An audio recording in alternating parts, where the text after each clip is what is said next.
चलो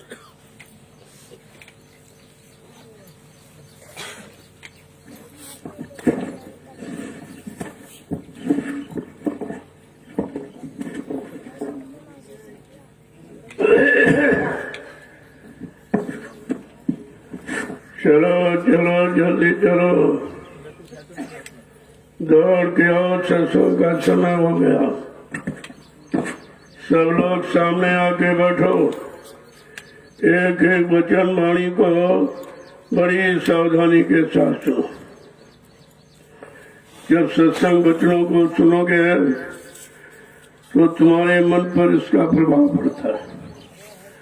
और तो पूजा पाठ का प्रभाव नहीं पड़ा इस पर।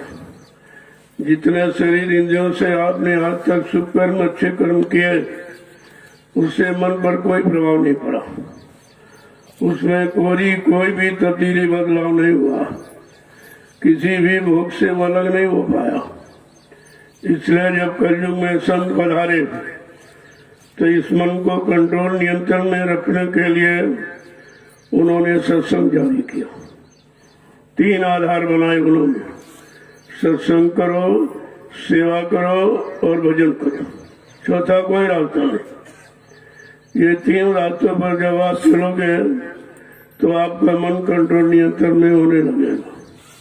ये विषय भोगों से हटकर धीरे धीरे नाम की पकड़ करेगा। जैसे नाम को पकड़ा, अपना आधार बनाया, ये फट से जीवात्मा के पास पहुंच जाएगा जो इसका इंतजार कर रही है। दोनों आंखों के मध्य भाग में जीवात्मा बैठी है, वहीं पर अपने प्रिय मित्र का इंतजार करती है। क्योंकि जब सत्यलोक से उतारी गई तब नीचे के लोक में, जब बीच के लोक में आई, जो जिसे तृप्ति धाम कहते हैं, वो मन का स्थान है। वहीं पर इसने मन को साथी बना लिया। कहा चलो हम तुम दोनों नीचे चलेंगे और लोगों को देख करके वापिस आ जाएंगे। और कहा बगैर तुमको हम साथ ले नहीं आऊंगी, ये उसने वादा कर दिया। बस इसी वादे के कारण वो बेचारी फंसी पड़ी, इंतजार करती है। वो मन भोगों में फंस गया। उसको होशो हवास नहीं रहा कि मैं किधर से आया, किसके साथ आया, कौन मुझको अपने साथ में ले आया, कौन सी प्रतिज्ञा वादा करके ले आया, सब भूल गया। अब जब भूल गया वो इंतजार करती है। तो कहने का मतलब ये है, जब कोई इसको होश दिलाने वाला आ जाए और इसको अपने फंसने का, अपने घर का सारा भेद बतावे, तब इसमें बेतरफ पैदा होगी कि नहीं नहीं हमको अपने असली घर जाना चाहिए, हम गलत जगह फंस गए, हमारे यहाँ कोई रक्षक नहीं, कोई हमारा मालिक नहीं है। जब ऐसे भाव विचार पैदा हो जाएंगे, सत्संग सुनते सुनते सुनते सारी जानकारी जब हो जाएगी, तब ये उधर की तरफ मुखातिब होगा। जैसे वहां पर पहुंचा, जो जीवात्मा का साथ पकड़ा, बस चल पड़ेगा। क्योंकि जीवात्मा में इतनी ताकत है कि उसको फट से अपने साथ ले जाएगी और इसको इसके मुकाम पर छोड़ देगी।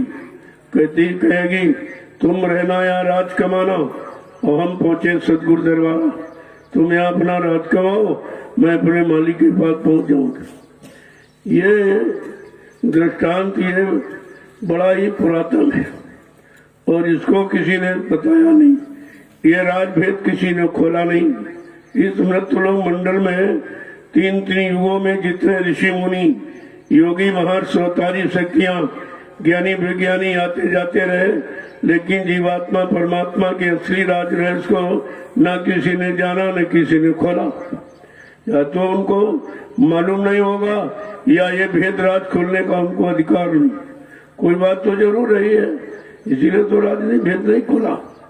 तभी कहा अगर संत महापुरुष न आते, गिरी बदरिया पाप की बरस रहे अंगार, और संत न आते जगत में तो जर मरता संसार। अगर संत महापुरुषों का आगमन इस भारत भूमि पर कलयुग में न हुआ होता तो हम सब जीवात्माओं को अपने घर जाने का कभी अवसर, मौका ही नहीं मिलता। ये सब जैसे फंसी पड़ी वैसे फंसी रहती है। तो लाग दया कोमल चित संता, जब संतों के हृदय में दया उठी, उन्होंने अपना सतलोक मंडल छोड़कर अमृतलोक मंडल में हम सब जीवात्माओं के को काल माया के कर्मों के जाल में फंसा देख करके आ गए और आवाज लगा दी। ऐसे नहीं चुपके से बैठ गए, आवाज लगाई, अपना पूरा परिचय दिया। मैं किस लोक मंडल मुकाम से आया हूँ, किस काम के लिए आया हूँ, कौन सा नाम का आधार लेके आया हूँ, ये पूरी जानकारी उन्होंने दी। किसी भी बात को छिपाया नहीं। अब क्योंकि इस तरह की समृद्ध शक्ति कभी भूमंडल पर आई नहीं थी, उसका कोई इतिहास था नहीं, कोई जानकारी लिखी नहीं गई, तो मतलब हम सब जीवों के लिए वो नया हो गया, इसलिए समझ में नहीं आया।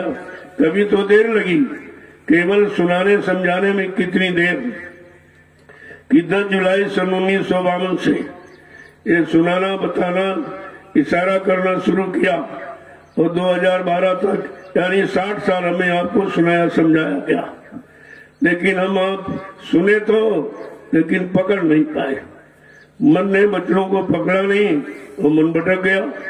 जब ये भटक गया और इसी का सारा खेल है, जब ये यहाँ से निकलेगा, अपनी भूल भरम भटक को खत्म करेगा, अपने घर मंडल मुकाम की तरफ चलेगा, तभी तो कुछ काम बनेगा।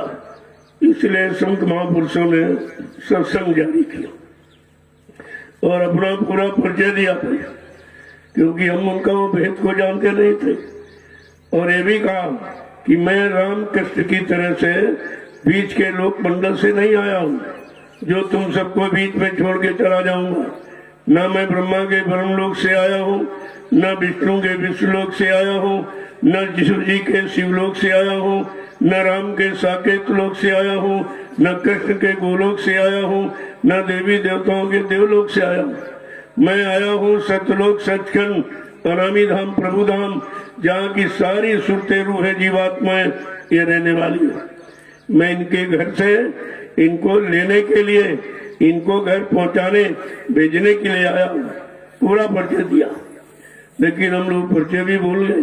तो भाई किसी जब शंका होती है तो हम उसका परिचय पूछते, क्या परिचय मिल जाने के बाद भी शंका रह जाती।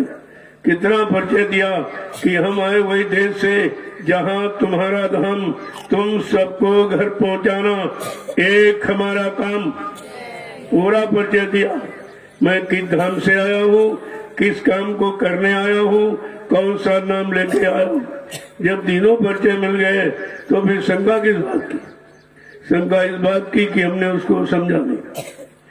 कानों ने तो वचनों को सुन लिया, लेकिन इस शैतान मन ने स्वीकार नहीं किया और मन को पकड़ाने के लिए वचन हुए थे।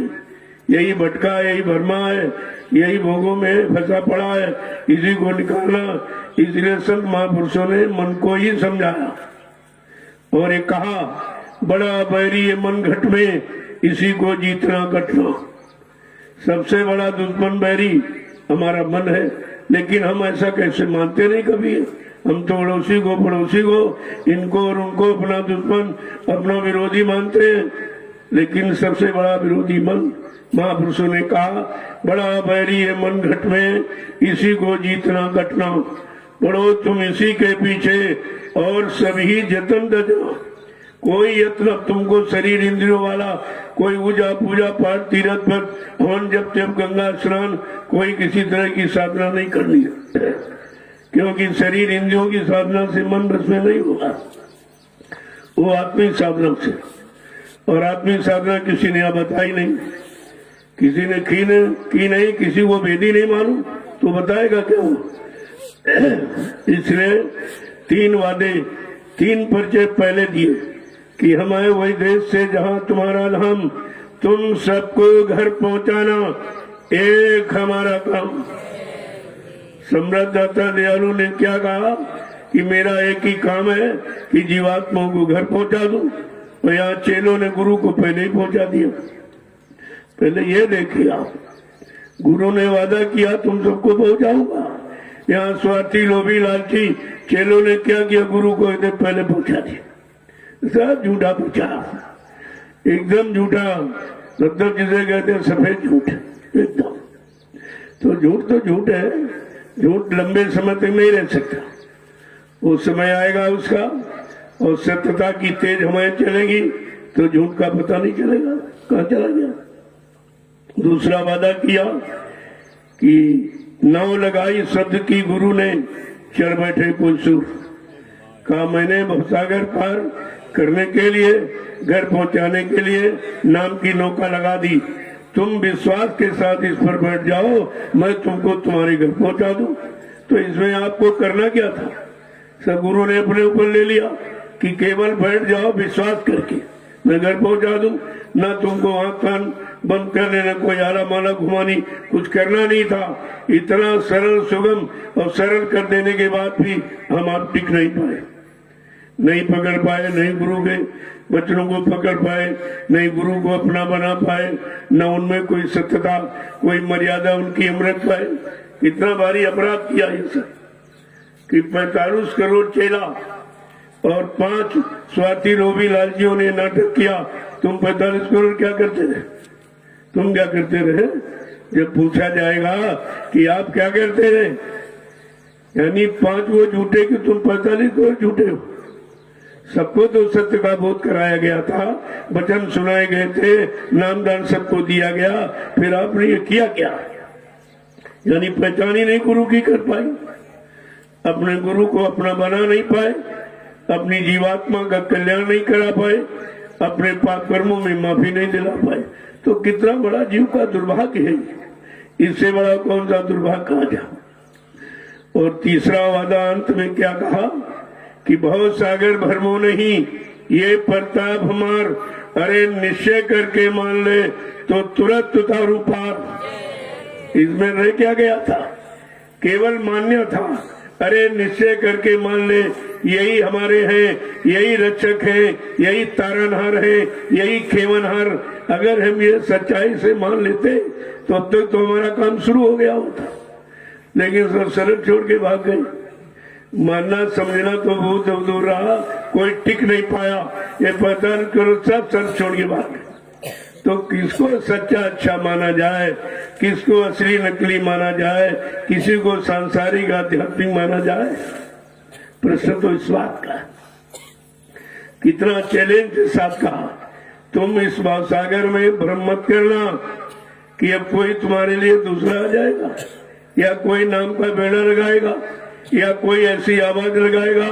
तुम व्रत मत करना, मेरे बल पर इसका भरोसा कर, मैं और विश्वास के साथ मेरी इस नाम रूपी नौका पर बैठ जा, मैं तुझे तेरे घर पहुंचा दूं। फिर इसमें बाकी क्या रहेगा? लेकिन विश्वास ही नहीं कर पाए। तो बिन विश्वास न कोनो सिद्धि, बिना विश्वास के कोई काम सिद्ध नहीं होता।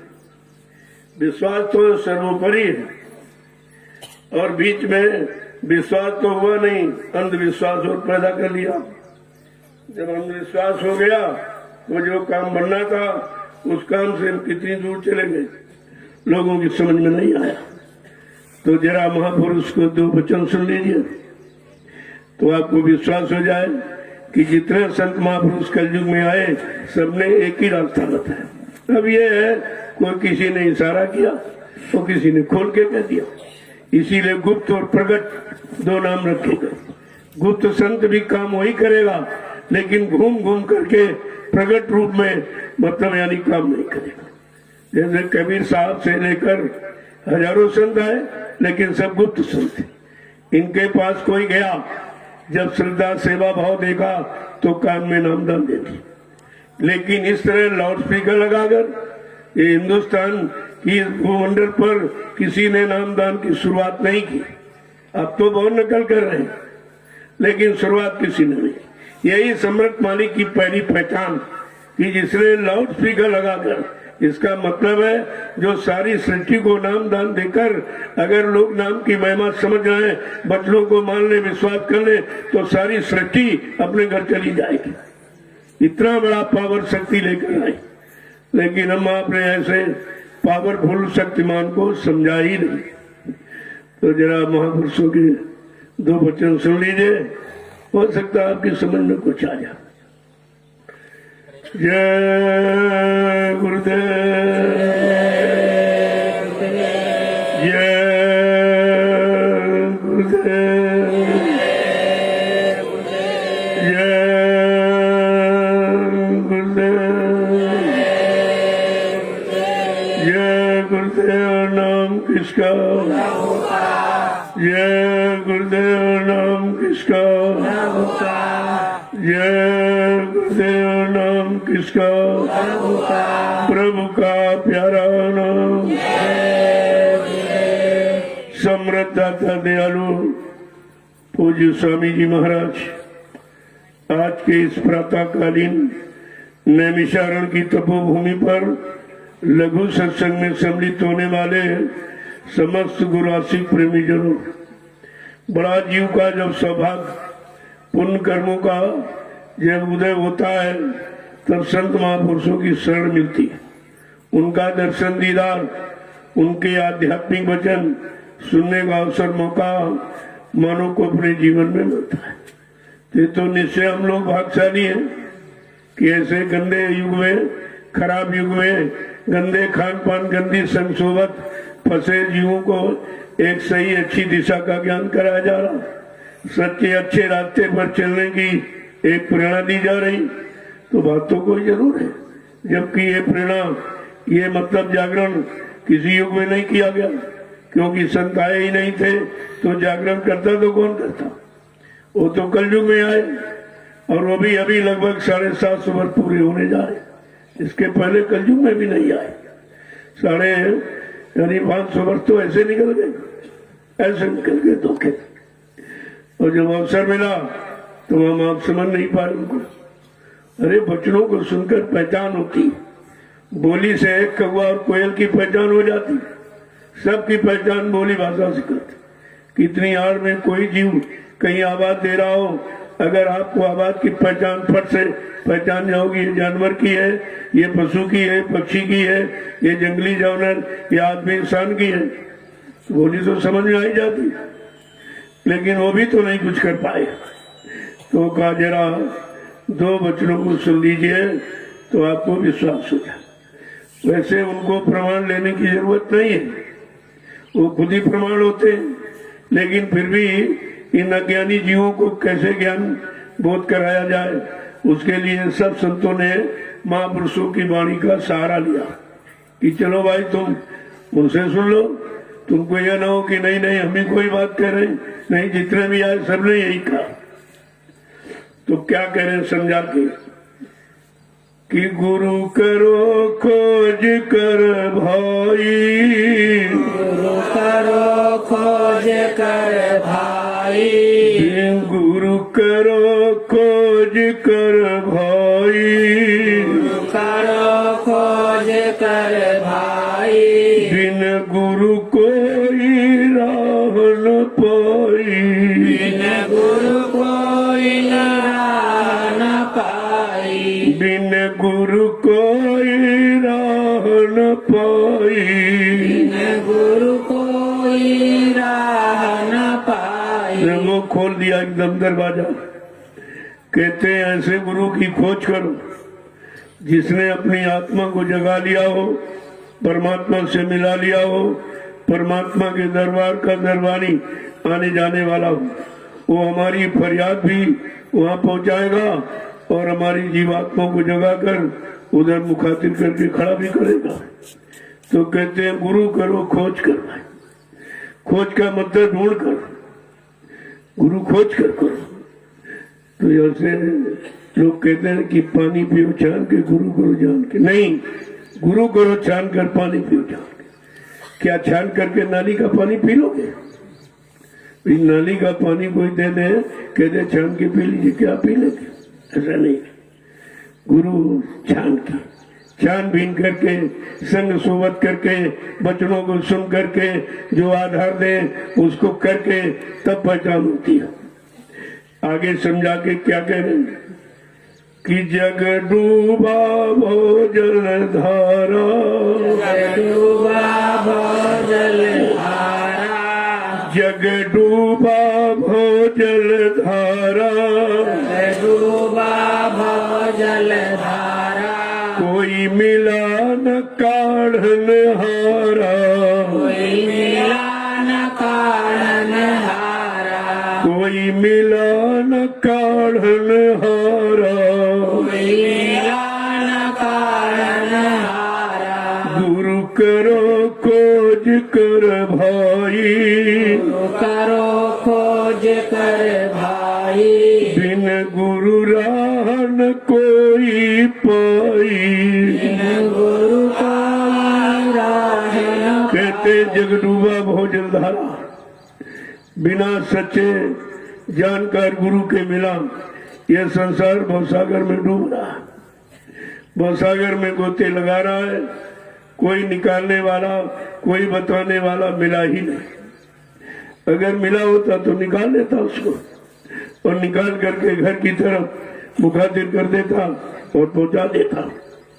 तो समझा कि क्या कह रहे हैं, ये सारा जग संसार इसी भवसागर की धारा में डूब गया, क्योंकि कोई सच्चा जानकार, कोई भेदी गुरु मिला नहीं।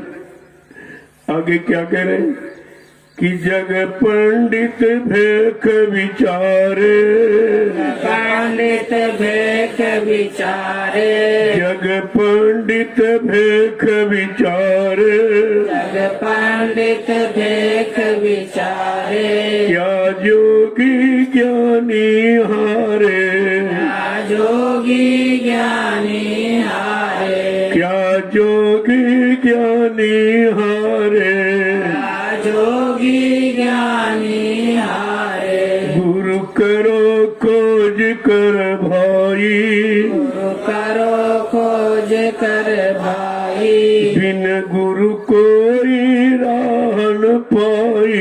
बिन गुरु कोई राह न पाई। आज जग के जानकार, जिनको हम जानकार मानते हैं, पंडा है, पुजारी है, मुल्ला मौलवी है, ग्रंथी है, पादरी, कहते हैं इससे बेचारे भेष में फंस गए।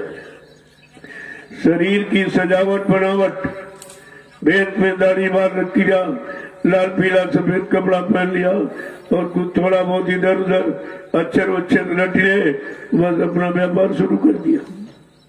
कहा ऐसे तो बेचारे फंस गए भेष में। उस देश का भेष या नहीं है, उस देश में जाने का कर्म है, करनी है।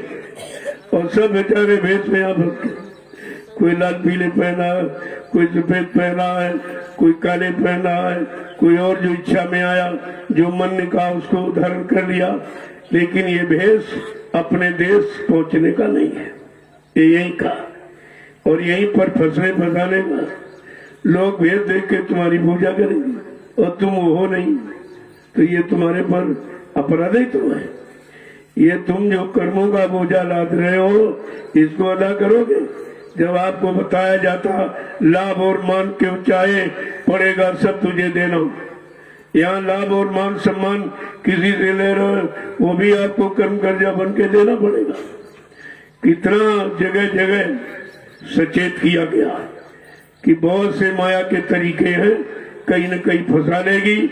मान में, सम्मान में, सामान में, धन में, दौलत में, औरत में, कहीं न कहीं आपको फंसा लेगी। इसलिए बहुत बचकर रहने की जरूरत है। आगे क्या कह रहे हैं, क्या जोगी ज्ञानी हारे, तरह तरह की शारीरिक साधना, योग लगाया और ज्ञान बढ़ाया, कागजों अक्षरों का सब समेट के रखा और सब हार गए। लेकिन न जीवात्मा जगी और न मन बस में हुआ, दोनों काम नहीं हुए। भाई तुम 4 वेद 6 7 18 पूरा रट लो तो क्या जीवात्मा जाग जाए? क्या कागजी ज्ञान से जीवात्मा जगेगी? जीवात्मा शब्द ज्ञान से जगती, शब्द उसका आधार है, शब्द उसकी खुराक है, उसी से जगती है। और ये अक्षर ज्ञानी सब है तो शब्द ज्ञानी कोई मिला नहीं। कहते हैं शब्द पार की गुरु जो होवे तो झट देवे भेद रखा है। अगर सच्चा शब्द ज्ञानी मिल जाए, शब्द की पारी करने वाला जानकार मिल जाए तो ये काम कितना आसान हो जाएगा। क्योंकि जीवात्मा शब्द ज्ञान से जगेगी, अक्षर ज्ञान से नहीं, काल माया के किसी सामान से नहीं जगेगी। तुम कितने राजपाट धन दौलत मिल जाए, कितने पद आपको मिल जाए, सब कुछ हो जाए, लेकिन जीवात्मा अपने घर नहीं जा सकती, अपने मालिक से नहीं मिल सकती। ये तो सब अलग रहने के साधन, ये जीवात्माओं को जगाने मिलाने घर पहुंचाने वाले साधन नहीं है। ये तो काल की नगरी में फंसने रहने के साधन काल माया ने मिलकर बनाए थे और हम आप उन्हीं साधनों को अपना मान लिया। ये जमीन हमारी, ये दुकान हमारी, ये मकान हमारा, ये धन दौलत, ये रुपया पैसा, सोना चांदी, पद पत्नी, बाल बच्चे कहते हमारे। अरे भाई तुम्हारा शरीर भी नहीं है, ये शरीर भी भाड़े पर मिला आपको, ये भी एक दिन छीन लिया जाएगा। जब सभी शरीर तुम्हारा नहीं, ये भी तुम्हारे अनुसार न रह सकता न जा सकता, तो शरीर से संबंधित जितना सामान आपने इकट्ठा किया, जमीन है, दुकान, मकान, क्या ये तुम्हारे साथ जाएंगे? अगर यही सच्चा ज्ञान मानव को मानव का ज्ञान हो जाए तो सच्चा ज्ञानी। हमें आपको अपने शरीर का भी ज्ञान नहीं, और झूठा अहंकार करते हम ये जान गए, वो जान गए, ये विद्या सीख ली, वो विद्या सीख ली। अरे विद्या और काले अक्षर ये इकट्ठा करके आप जीवात्मा को नहीं जगा सकते और मन को भी नहीं इधर से निकाल सकते, ये दोनों काम नहीं हो सकते। आगे क्या कह रहे हैं कि संतन से प्रीति न धारी, संतन से प्रीति न धारी, संतन से प्रीति न धारी, संतन से प्रीति न धारी, क्यों उतरे भोजल पारी, क्यों उतरे भोजल पारी, क्यों उतरे भोजल पारी, क्यों उतरे भोजल पारी। गुरु करो खोज कर भाई, गुरु करो खोज कर भाई, बिन गुरु कोई राह न पाई। बिन गुरु कोई राह प्रभु समझा के कह रहे हैं, अगर संतों से प्रीत करते, जो भवसागर से पार करने के लिए आए, जीवात्मा को जगाकर परमात्मा से मिलाने की आए, जीवात्मा को निज धाम निज लोक पहुंचाने आए, अगर उनसे प्रेम किया होता तो भवसागर पार उतर जाते। लेकिन हमने प्यार मोहब्बत उन्हीं से की जो खुद ही बेचारे फंसे पड़े। जो खुद ही फंसा है तुमको कैसे निकालेगा? जो भोगों के जाल में दलदल में फंसा पड़ा है वो तुम्हें कैसे निकालेगा? अगर दलदल में तुम्हारा पैर फंस जाए, तुम जितनी ताकत लगाओगे वो नीचे जाओगे। क्यों? पैर के नीचे कोई ठोस आधार नहीं है। इसलिए संसार में ये जितने साधन बनाए ये ठोस आधार नहीं थे, इसलिए कोई जीवात्मा जगी नहीं, परमात्मा से मिली नहीं, कोई मन यहाँ से निकलकर अपने घर में पहुंचा नहीं। ये दोनों काम तो रह गए। आगे क्या कह रहे हैं कि तपती रथ भरत पचेरे, तपती रथ भरत पचेरे, तपती रथ भरत पचेरे, तपती रथ भरत पचेरे, बड़ विद्यामान धरे रे, बड़े विद्यामान घनेरे, बड़ विद्यामान भरे रे, बड़े विद्यामान भरे रे। गुरु करो खोज कर भाई, गुरु करो खोज कर भाई, बिन गुरु कोई राह न पाई। बिन गुरु कोई राह न पाई। देखो सब बताएंगे कहाँ कहाँ फंसे, और तुम्हारा फंसना में व्यर्थ रहा। वो निकालने वाले नहीं थे साधन, यहीं पर फंसने वाले थे। कहा जब तक तीरथ और व्रत इन्हीं में सारा समय चला गया तो मिला कुछ नहीं, क्योंकि ये कोई देख के नहीं करते। ये तो सब लोग अपनी मर्जी से पत्थर को भगवान मान लिया।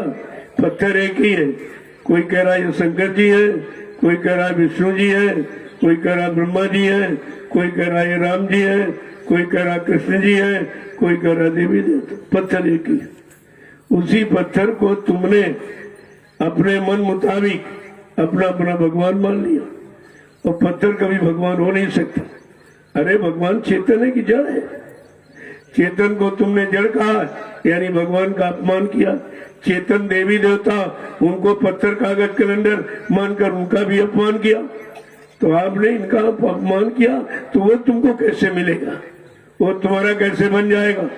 कैसे तुम्हारे पर हमदर्दी करेगा? इसीलिए किसी ने हमदर्दी तुम्हारे भी आज तक और माहौल देखिए देश का क्या होगा। 3 युगों से इस पत्थर को, कागज कैलेंडर को, पानी को, इन्हें में अपनी आस्था आपने रखी और इन्हीं को सब कुछ मान लिया। और देखिए आज मुसीबत आ गई। मानते रहे, उन्होंने कुछ नहीं किया, कोई ध्यान गौर तुम्हारे पर नहीं किया, क्योंकि चेतन ध्यान देता, जड़ ध्यान नहीं देता। मुर्दा काम नहीं कर सकता, जिंदा काम करता। लेकिन इतनी भी तो जानकारी, जिंदे मुर्दे की, जड़ चेतन की जानकारी हमें आपने नहीं कर पाई, फिर और तुम करोगे क्या? तो समझा के कह रहे ये सब तपस्या और तीरथ और व्रत, तरह तरह के यानी इंद्रियों, शरीर के साधनों में बेचारे लगे रहे, वो भी साधन बिना देखे गए थे। और लिखा है, देखे बिन न होए प्रतीति, बिन प्रतीत होए नहीं प्रीति। बिना किसी को देखे समझे उससे प्यार होता ही नहीं। भाई बिना देखे कैसे प्यार करोगे? और बिना देखे विश्वास भी नहीं होता। अगर कुंवारी कन्या से कहो तो अपने पति का ध्यान करे, कर सकती? जिसने पति को देखा नहीं वो क्या मान के ध्यान करे? और इसी तरह तुमने किसी देवी देवता को देखा नहीं, क्योंकि दो देवलोक आप पहुंचे नहीं। ये तो मृत्यु लोक है। यहाँ पर हर लोक की का परिचय दिया गया। ज्ञानियों ने, ध्यानियों ने, ऋषि मुनियों ने आपको परिचय दिया। यहाँ पर कहा देखो इस तरह के हैं, लेकिन ये मृत्युलोक है। और मृत्युलोक से ऊपर जब नाम की कमाई, नाम की साधना करके जब जीवात्मा मन दोनों निकल के इस मृत्युलोक मंडल और इस शरीर से निकल कर ऊपर जाएंगे तो इसके ऊपर है देवलोक। वहां देवी देवता आज भी बैठे, वो कहीं मर नहीं गए, आज भी बैठे। लेकिन यहाँ नहीं कुछ, यहाँ तो मृत्युलोक है। तो उन्होंने देवी देवताओं की जो शक्ल बनाई वो काल्पनिक है, क्योंकि देखा नहीं, बिगड़ देखे कैसे बना सकता कोई किसी की फोटो? अरे भाई देखे तो फोटो बनेगी, बिना देखे नहीं बनती। और ये जो बना के बताया ये सब झूठ है, सब काल्पनिक है। लेकिन समझाने के लिए उन्होंने कहा, जैसे उदाहरण के लिए बच्चा स्कूल जाता है, अगर अध्यापक ब्लैक बोर्ड पर गाय का चित्र बनाए और बच्चा कहे मास्टर साहब यही गाय दूध देने वाली है क्या? कहते नहीं, ये दूध देने वाली गाय नहीं है, ये दूध देने वाली गाय का चित्र है, ये उसका चित्र है। इसी तरह कहा ये देवी देवता पत्थर कागज के अंदर नहीं, ये उनका चित्र है। और चित्र वो भी कहते बिना देखे का, बिना देखे का केवल कल्पना। तभी तो देवी को स्त्री का स्वरूप बना दिया और देवता को पुरुष का। जब पुरुष और स्त्री देवी देवता तो सब यहाँ यही है, सारे देवी देवता यही बैठे। लेकिन ऐसा नहीं है। इंद्री द्वार झरोखा नाना, ता ता सुर कर बैठे थाना, आवत देखे विषय बयारी, ते झट देत कपाट उघारी। कहा 10 इंद्रियां 10 दरवाजे, जो मनुष्य रूपी मंदिर में 2 आंख के, 2 कान के, 2 नाक के, नीचे गोदावरी इंद्री का, कहा ये 10 ये दरवाजे। इन दरवाजों पर 9 दरवाजों पर हर दरवाजे पर देवता बैठा। गुदा चक्र पर गणेश जी का वास, इंद्री चक्र पर ब्रह्मा जी का वासा, नाभि चक्र पर विष्णु भगवान का वासा, हृदय चक्र पर शंकर जी का वासा और कंठ में आद्यामा शक्ति का वासा। ये आद्यामा शक्ति यही ब्रह्मा विष्णु महादेव की माँ है। इसी को संतों ने ज्योति कहा। ज्योति निरंजन रूप धरा, कौशल्या की गोद, कहा कौशल्या की गोद में आए थे, वो यही निरंजन के हुक्म से आए थे। भगवान नहीं थे, भगवान के आदेश से आए थे। लेकिन जिसने भगवान का काम किया उसे भगवान मान लिया, गुरु का काम किया उसे गुरु मान लिया। वो तो काम पर राम नाम रखते हो, अगर लकड़ी का काम करे फट से बड़ा ही नाम रख दो क्या? वैसे नाम उसका नहीं है, लेकिन जो काम कर रहा वही नाम। इसलिए जो गुरु का काम करता है उसको गुरु की उपाधि मिलती। बाबा जी ने क्या कहा था, जब तुम मेरा काम करोगे बच्चा तुझे मेरा वाला सम्मान मिलेगा, और लेकिन जब संसार का काम करोगे तो संसार वाले सम्मान देते, लेकिन वो सम्मान तुम्हारे काम आने वाला नहीं। वो सम्मान तुमको गिराने वाला, फंसाने वाला है, तुम्हारा समय खराब करने वाला। आगे क्या कह रहे हैं?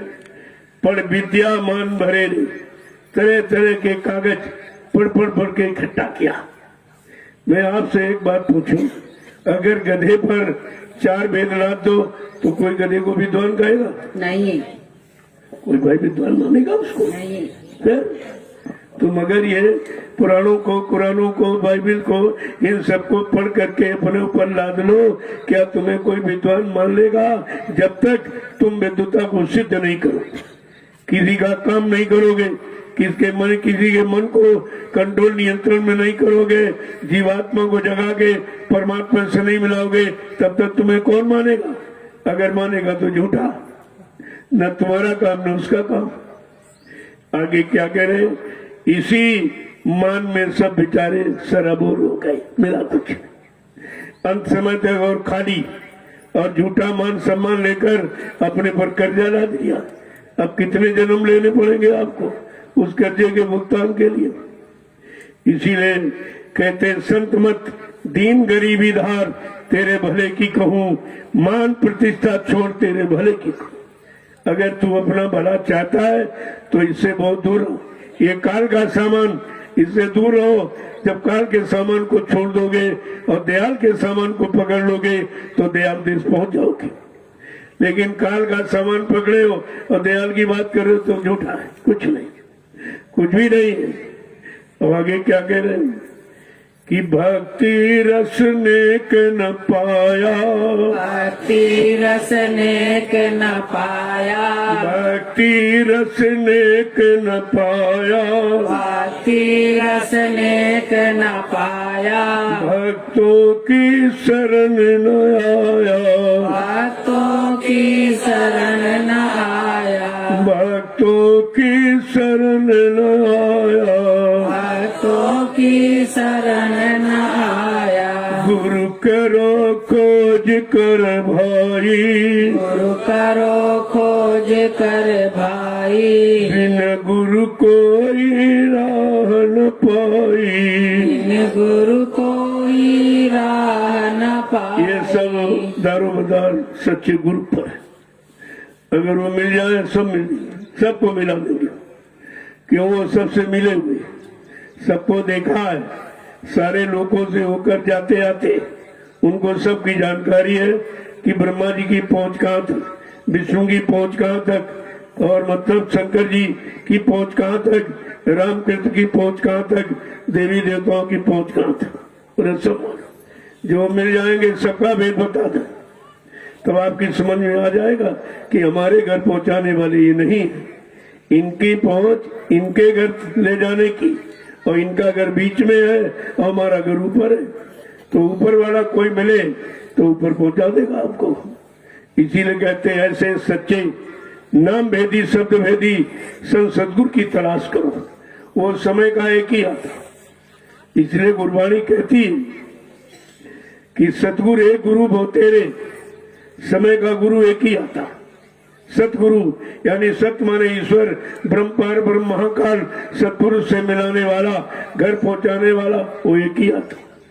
और इन लोग ही नहीं कहते वो मर गया, तो इनसे पूछो दूसरा आ गया कोई कि आने वाला है, उसकी कोई यारी तारीख समय तो बता दीजिए। ये भेद सब खुल गया। अब ये झूठ छिपने वाला नहीं, सत्य सत्य। अगर बादल चाहे कि हम सूरज को लंबे समय तक ढके नहीं, ऐसा नहीं। जब तेज हवाएं चलेगी तो सूर्य बादलों का पता नहीं चलेगा। इसीलिए ये संत सूरज है तो सारे भूमंडल को प्रकाश और सत्य का ज्ञान देने आया। इस पर ये कोई किसी तरह का पर्दा नहीं डाल सकते। जब सत्यता की तेज हवाएं चलेंगी, ये संत सूरज सबके सामने यानी प्रकट हो जाएगा। तो मैं आपसे पूछता हूँ, ये उल्लू चमगादड़ कहाँ छिपेंगे? ये कहाँ जाएंगे? जिन्होंने झूठा प्रचार कर दिया कि बाबा जी चले गए, अब कभी शरीर में नहीं आएंगे, ये कहाँ छिपेंगे? तो ये बात ही है। अब स्वार्थी लोभी तो अंधा हो जाता अपने स्वार्थ में, उसको स्वार्थ के अलावा कुछ दिखाई नहीं देता। और स्वार्थ कभी सेवा धर्म परमार्थ हो नहीं सकता, और स्वार्थ कभी तुम्हारा कोई काम लंबे समय तक कर नहीं सकता। आगे समझा के क्या कह रहे, जब इनको भक्ति का रस नहीं मिला वो भी गुरु भक्ति का, हरि भक्ति, राम भक्ति, कृष्ण भक्ति। तो आपने देवी देवताओं की भक्ति तो सुनी, लेकिन गुरु भक्ति नहीं। और जिनकी पूजा हो रही, इन्होंने गुरु भक्ति की। राम की पूजा ऐसे नहीं होती। ऐसे भगवान, उनको नाम तो रामचंद्र था, ये भगवान नाम किसने दिलाया? भाग्य का वान माने निर्माण, ये किसने किया? का गुरु विश्वामित्र ने किया। जब इनको ले गए जनकपुरी, पहले तो जब यज्ञ करते थे तो राक्षस यज्ञ विध्वंस कर देते, कहीं मांस फेंक रहा है, कहीं हड्डियां फेंक रहे, तो बड़ा परेशान हो गए।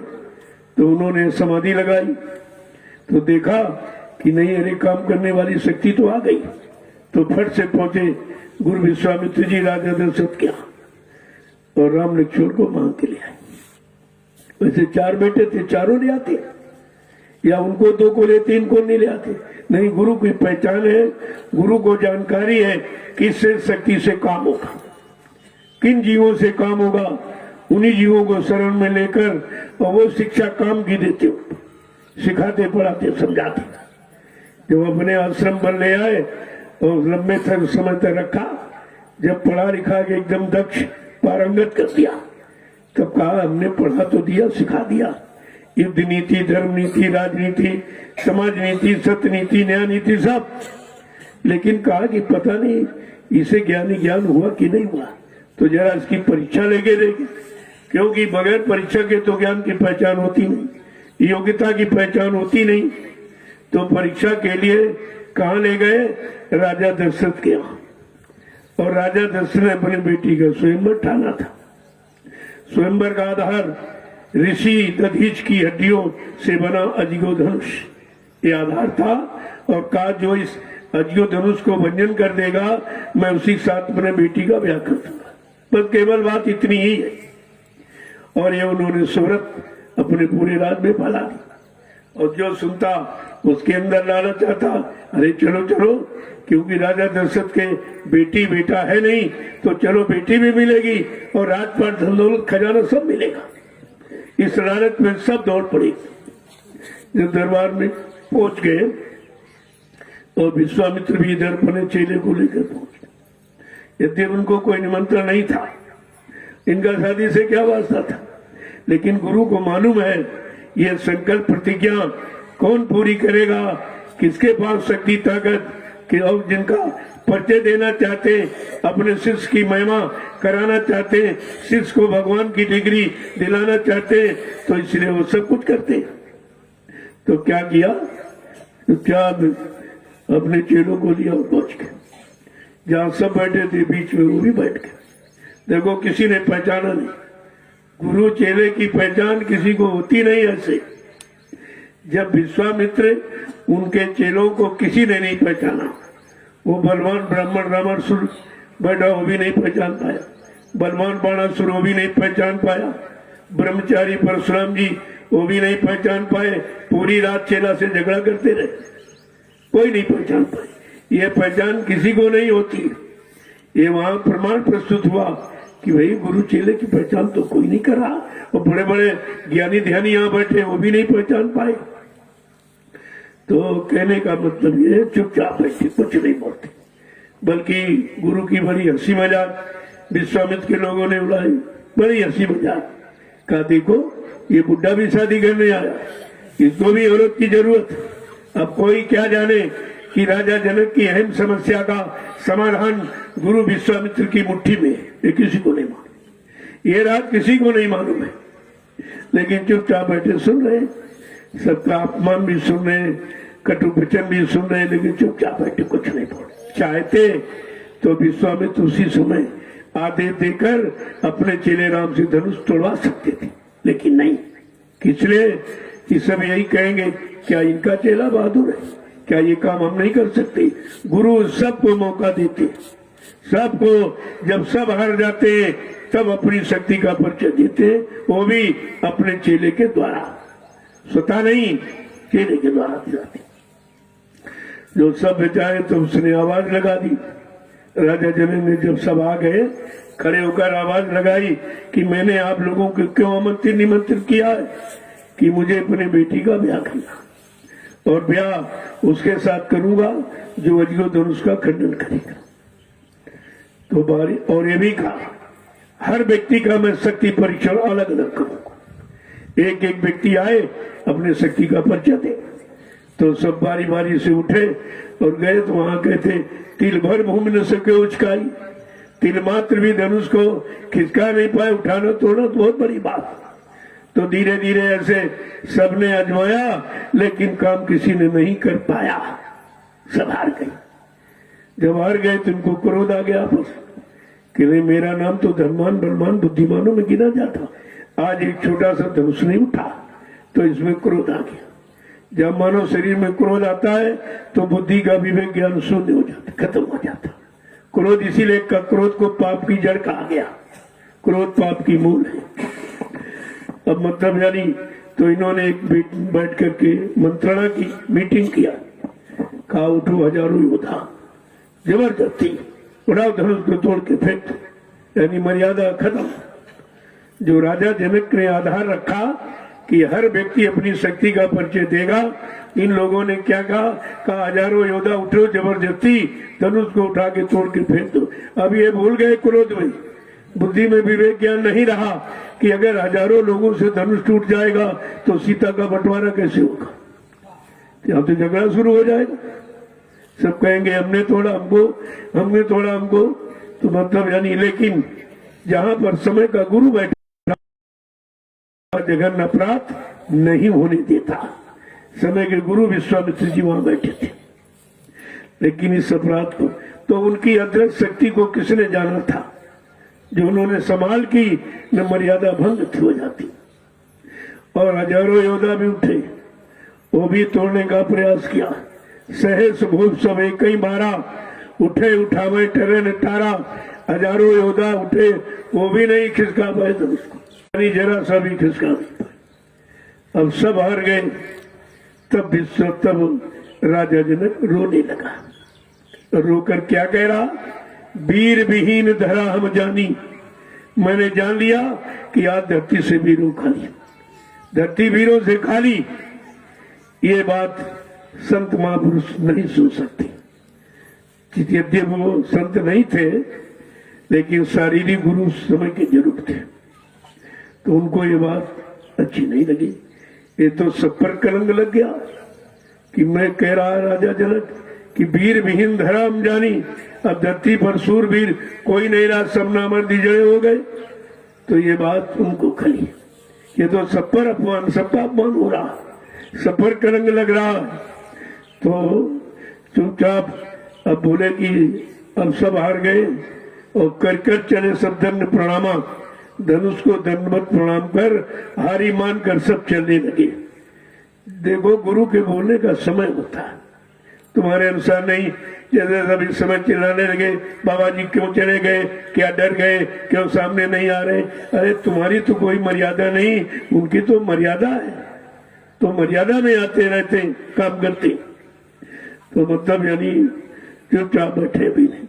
जब ये स्थिति देखी कि राजा भी रो रहा है और ये कह रहा कि धरती वीरों से खाली, इस धरती पर भूमंडल पर कोई सूरवीर ही नहीं, ये तो बहुत बड़ा कलंक है। ये भी अज्ञानी, ये भी नहीं जान रहा। अब देखिए पहचान किसी को नहीं, विद्वान ब्राह्मण रावण को पहचान नहीं, चेले और गुरु की। बलवान बाणासुर को पहचान नहीं, चेले गुरु की। बाल ब्रह्मचारी परशुराम जी को पहचान नहीं कि चेले और गुरु की। और ये राजा जनक अपने को योगी कह रहा, बड़ा अहंकारी था, कहता मैंने 8 योग शरीर की, अष्टांग योग 8 योग मैंने शरीर के सिद्ध किए, यम नियम संयम प्राणायाम प्रत्याधार ध्यान धारणा ध्येय समाधि, ये 8 अंग का मैंने इनको सिद्ध कर दिया। और मेरे गुरु को नहीं पहचान पा रहा, गुरु चेलों को नहीं पहचान पाया। इसका मतलब शारीरिक ज्ञान और शारीरिक बल और बुद्धि बल से गुरु और चेले को नहीं पहचाना जा सकता, ये प्रमाण हो गया। जब गुरु को नहीं पहचान पाए आज तो सदगुरु का प्रश्न है। जब ये ज्ञानी ध्यानी योगी गुरु को नहीं पहचान पाए, आज ये कलयुग का भोगी विलासी लोभी लालची जीव क्या सदगुरु को पहचान लेगा? अगर पहचान लेता तो ये स्थिति नहीं बनती। जो बन गई है नहीं पहचान पाए। ये अर्थ निकला, इस दृष्टांत से पहला अर्थ ये निकला। दूसरा, ये काम कोई नहीं कर सकता है सिवा गुरु की, क्योंकि यह सांसारिक मान सम्मान की बात है। इसलिए शारीरिक गुरु और आत्मिक आत्मा का मान सम्मान, दो जन नरकों से निकले अपने घर पहुंचे, कहा ये सदगुरु करता। आत्मा का काम सदगुरु और शरीर का काम गुरु। लेकिन आज ऐसा सम्मत मालिक आया तो दोनों आवाज लगा रहे कि शरीर भर की काम करूंगा और आत्मा का उद्धार करूंगा, शरीर देश समाज का सुधार करूंगा और आत्मा का उद्धार करूंगा। इसलिए दो नाम लेके आए, एक वर्णात्मक एक ध्वन्यात्मक। जय गुरुदेव वर्णात्मक नाम के द्वारा देश दुनिया का सुधार करूंगा, सबको सुख शांति दिलाऊंगा और 5 नाम की ध्वनि सुनाकर इस जीवात्मा को जगा के घर पहुंचाऊंगा। और दोनों कामों का वादा है, ऐसे नहीं केवल कह दिया, वादा किया। और आपने ऐसा वादा करने वालों को पहचाना? कोई जाना माना पहचाना? किसी कुछ नहीं। देखो कितनी बड़ी बात। अब दूसरा प्रश्न है कि गुरु कब बोलता है, कब अपने चेलों को आदेश देता।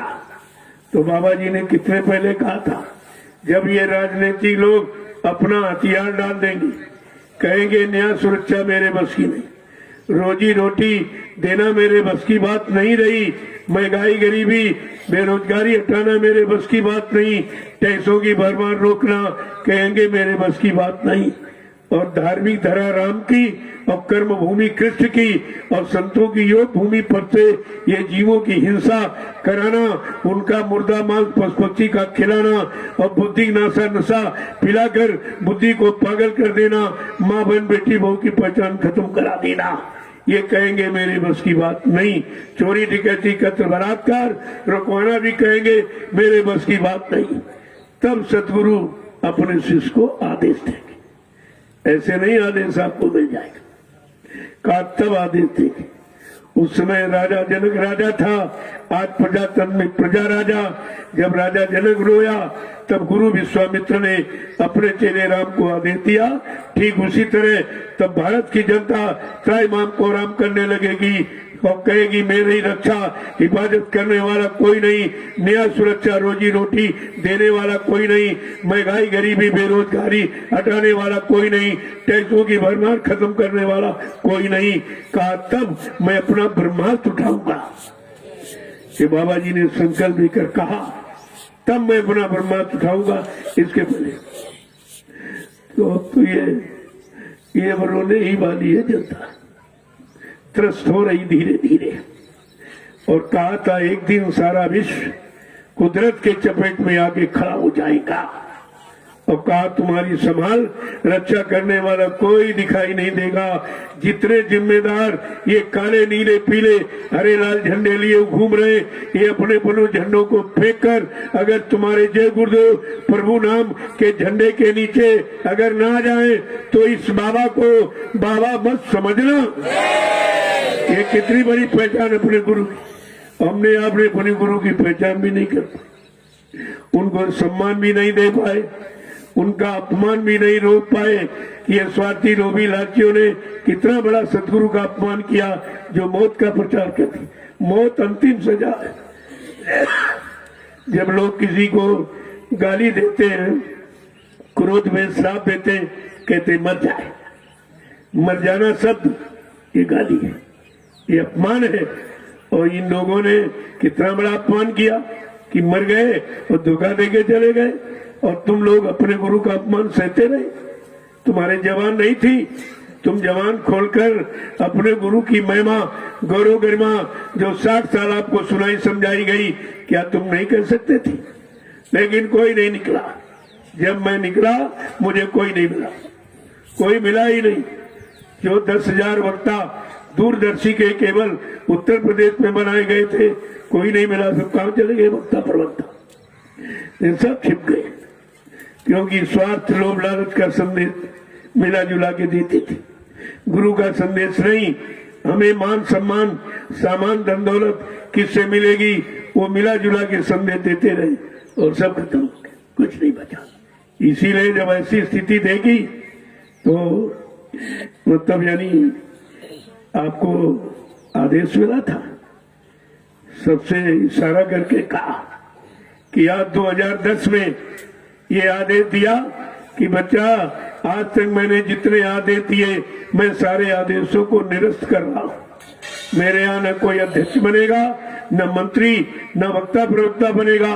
सब लोग शाकाहारी बनो और सब लोग सेवादार भजनानंदी बनो। शाकाहारी और भजनानंदी सेवादारियों से ही परिवर्तन होगा, हुआ और होगा। लेकिन अध्यक्ष, मंत्री, वक्ताओं, नेताओं से हिंदुस्तान की धार्मिक धर्म न कभी परिवर्तन हुआ न कभी होगा। ये बात गांठ में आपको बांध लेनी चाहिए। ये 2010 में आदेश दिया, फिर 2011 में फिर कहा कि मैंने हिंदुस्तान में किसी को नामदान देने का कोई अधिकार नहीं दिया, क्योंकि नामदान देने का काबिल अभी कोई नहीं। किसी ने अपनी जीवात्मा को जगा नहीं पाया, परमात्मा से मिला नहीं पाया और अपने पाप कर्मों को हटा नहीं पाया। लिहाजा नामदान वही देगा जो जीवात्मा को जगा के परमात्मा से मिला देगा। नामदान देने का मतलब उसके पिछले जितने भी जन्म हुए और जो भी कर्म कर्जा चढ़ा वो सबको उतारना जानता है, वो नामदान देता है। ऐसे नहीं, तुमने सत्संग नहीं सुना, एक ने झूठा हल्ला मचा दिया कि हमको अधिकार मिल गया, पता नहीं स्वप्न में उसको आदेश उसी के कान में दे दिया क्या। कम से कम ये विचार रखना चाहिए था कि बाबा जी कोई आदेश चुपचाप किसी के कान में नहीं देते, क्योंकि एक व्यक्ति विशेष के लिए नहीं आए। सर्वदेशी माना क्या, परम हितैषी, दूरदर्शी, त्रिकालदर्शी, उनको उनका नाम दिया गया है और आपने कुछ नहीं समझा। अगर पूरा सत्संग सुना होता तो किसी स्वार्थी लोभी लालचियों के बहकाने भरमामे में आप कभी नहीं आते। और 2011 में यही कहा था कि मैंने हिंदुस्तान में किसी को नामदान देने का अधिकार नहीं दिया, क्योंकि नामदान देने काबिल अभी कोई नहीं है और हमारी कोई ऐसी मौज भी नहीं। ये सब कहां चले गए आदेश?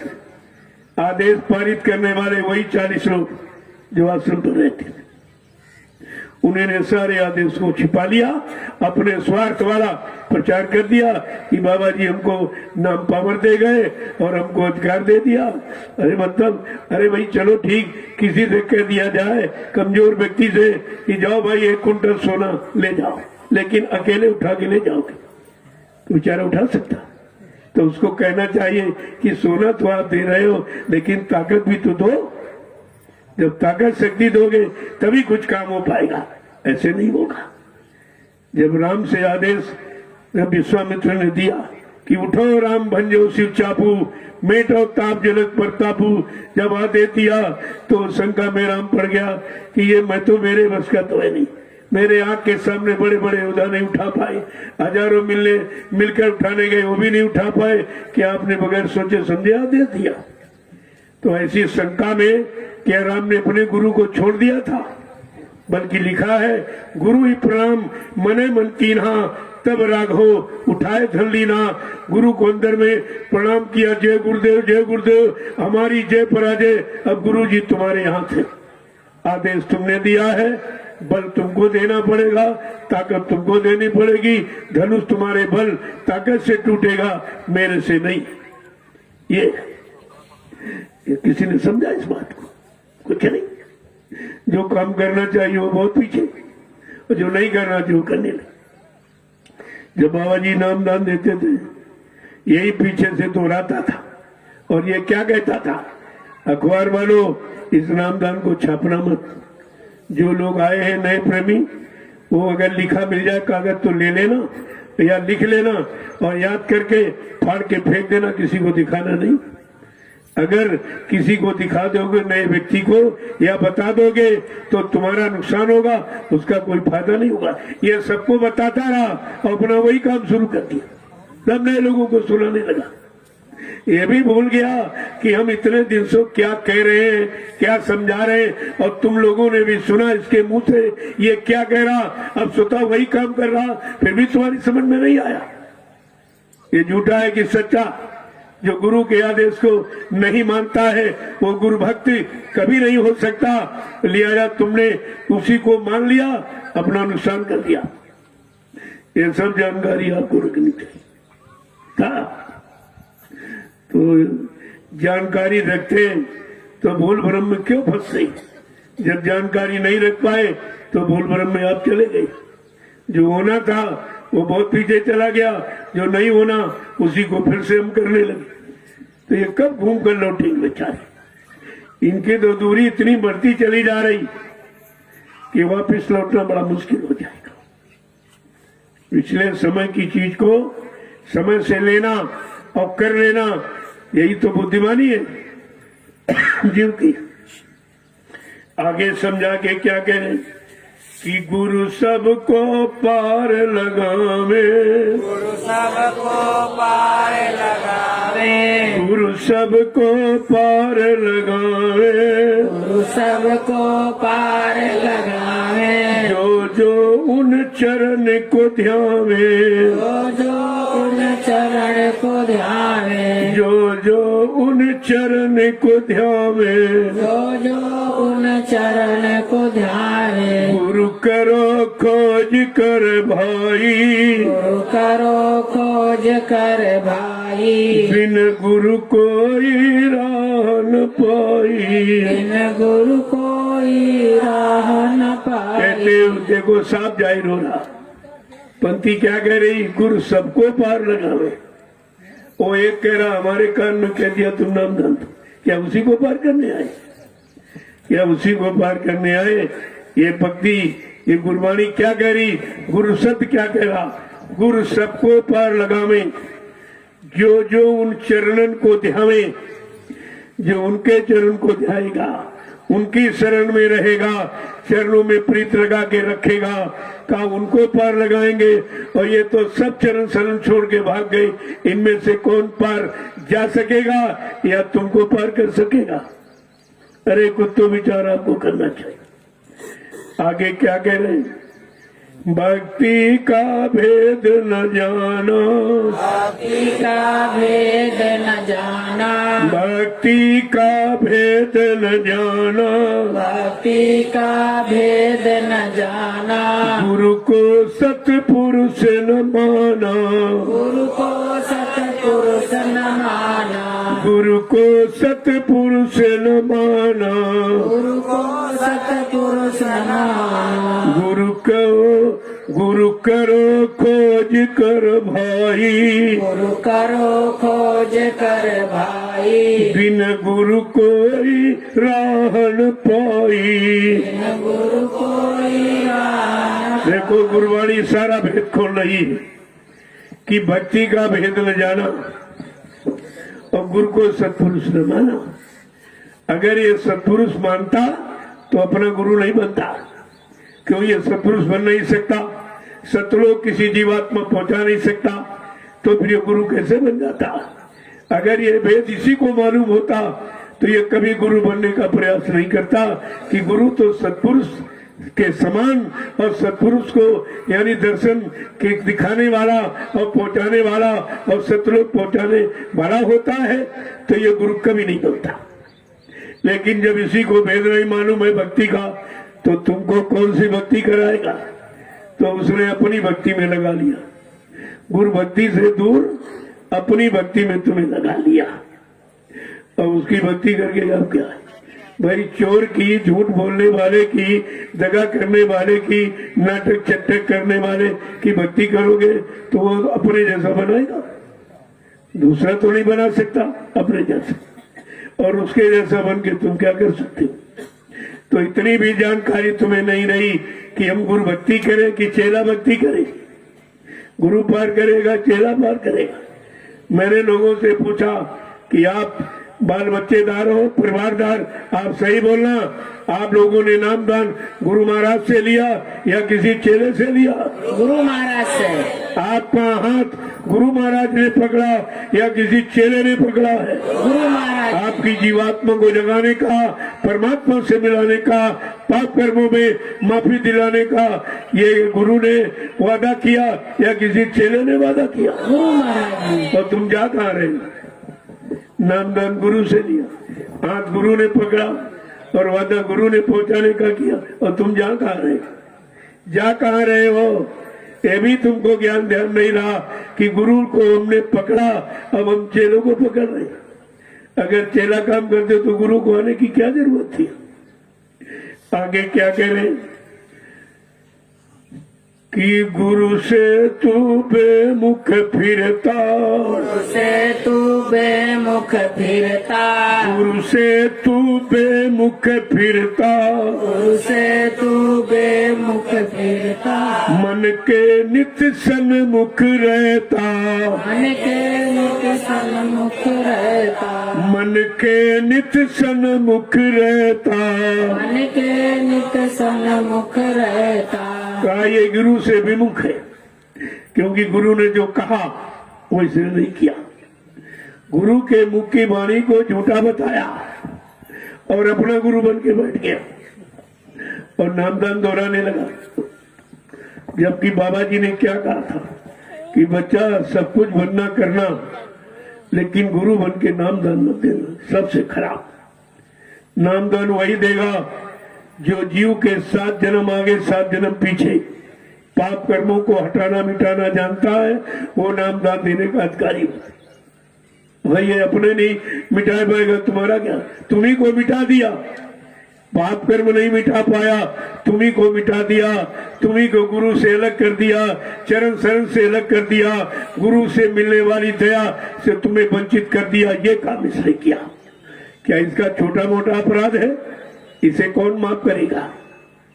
समय आने दीजिए आप, धीरे धीरे साहब। मैंने शुरू में कहा था, जिन्होंने गुरु को मुर्दा कहा, तुम देखते जाइए तुम्हारे सामने ये सब मुर्दा होते चले जाएंगे। वो कितने चले गए और कितने चले जाएंगे। सत्य कभी पराजित नहीं होता और सत्य को कभी कोई छिपा नहीं सकता। दोनों चीजें। हाँ, कुछ समय तक सत्य को परेशान किया जा सकता, लेकिन सत्य कभी पराजित नहीं होता।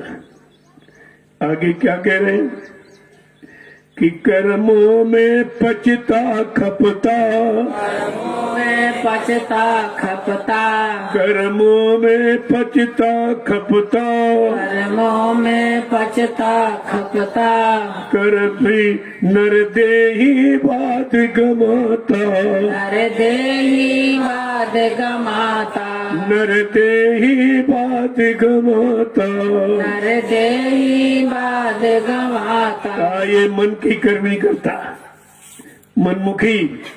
अगर गुरुमुख होता तो गुरु की करनी, गुरु के बताए सिद्धांत पर चलता, गुरु के आदेश हुक्म का पालन करता, गुरु बनकर अपना स्वार्थ लोभ लालच के आदेश नहीं देता। कहते हैं कर्मों में खप रहा है, अपना मानव जीवन व्यर्थ में गंवा रहा, फिर ये मिलेगा नहीं। आगे क्या कह रहे हैं कि अब चेतो समझो भाई, अब चेतो समझो भाई, अब चेतो समझो भाई, अब चेतो समझो भाई, कर प्रीत गुरु संग लाई, कर प्रीत गुरु संग लाई, कर प्रीत गुरु संग आई, कर प्रीत गुरु संग आई, गुरु करो खोज कर भाई, गुरु करो खोज कर भाई, बिन गुरु कोई राह न पाई। बिन गुरु कोई राह न पाई। कहते चेतो जागो, होश में आ जाओ। ऐसे स्वार्थी लोभी लालचियों से जो काल के जीव, इनसे होशियार लो। ये तुमको कभी धोखा दे सकते। जब 10, 11, 12 जून 1983 में जब वोट क्लब पर ले गए, दिल्ली में वोट क्लब पर, और वहीं पर ये टाट पहनाया गया था।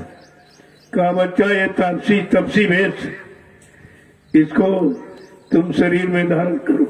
संकल्प लेकर, ये पार्लियामेंट या हिंदुस्तान का कानून रहता, तुम संकल्प लेकर मेरे इस आदेश को के अनुसार ये फकीरी भेष धारण करो।